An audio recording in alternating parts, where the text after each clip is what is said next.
I decided to take a 3-day weekend adventure to Molise, Italy, one of the country's least well-known regions. Being the second smallest, Molise is located on the eastern coast of Italy on the Adriatic Sea. This particular region of Italy is famous for its rich history, food, as well as its beautiful and mountainous landscape. Taking a bus from the closest airport located in Napoli, we decided to stay in the capital of Molise, Campobasso. It is situated on the southern portion of the region and is famous for the production of pears and scamorza, cheese. The city is also the home of the University of Molise. Once we arrived, we checked in at the local bed and breakfast outside Old Town Campobasso, La Luna nel Pazzo. Although very simple, it included Wi-Fi, a large garden, and of course fresh breakfast for us every morning. Only a couple blocks away sits the Castle of Montfort. Dating back as far as 1375, it is the highest point of the city. Locals claim that on sunny days you can see the waters of the Adriatic Sea. For dinner, we found the Sei Tori Public House, which serves typical late-night American food. The restaurant had a band playing some local music and even had the football game on. On day 2 of our trip to Molise, we headed to the cities of Trivento and Agnone, located in the northern portion of the region. The best way to travel in Molise, if you cannot walk, is by car. The train services very little of the region here. We decided to travel by bus, which services most cities in Molise, and there was a station in downtown Campobasso.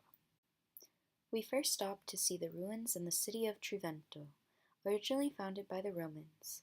Here we found cathedrals and temples that date back to the 6th century. We saw the Cattedrale de Trivento, the most well-known in the city, with its eerie crypt built below on the ruins of an ancient temple.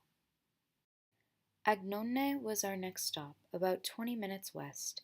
The city sits along a rocky ridge in a mountainous region. Described as the natural capital of Molise, it sits 1,386 meters above sea level. The city is the home of Italy's most ancient bell founders. Bells have been cast here for over 1,000 years, with metal casting taking place here for more than 2,000 years.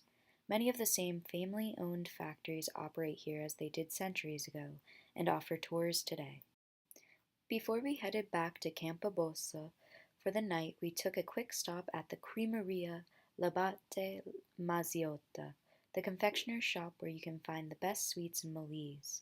This is gelato mantecato, an Italian artisan-made gelato served in an edible bowl with cookies made fresh from the bakery daily. On day 3, our last day in Molise, we headed east on the bus again towards the fishing town of Termoli and the Adriatic Sea, now transformed into a resort town with historic narrow streets surrounded by pastel-colored homes and long sandy beaches. When you first enter the old town center, you see the Castello Svivo of Termoli, built in the 13th century to protect the small fishing village Termoli once was. There are ferries from Termoli run several times a day to the nearby Tremiti Islands, which are very beautiful and have some great beaches. They are part of the Gargona National Park and have several historical fortresses. Seafood is obviously a favorite on the menu in Termoli, and especially brodetto alla Termolese, which is a traditional evening meal prepared for the fishermen. Locally produced olive oil is used in the preparation of many dishes here.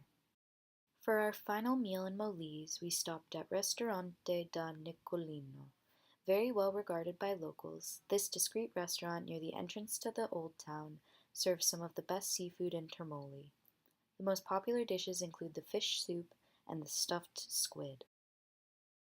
After this beautiful weekend of sunshine and seafood, we unfortunately had to say ciao and adopo to Molise as we boarded our bus and headed back to Napoli to catch our flight back home.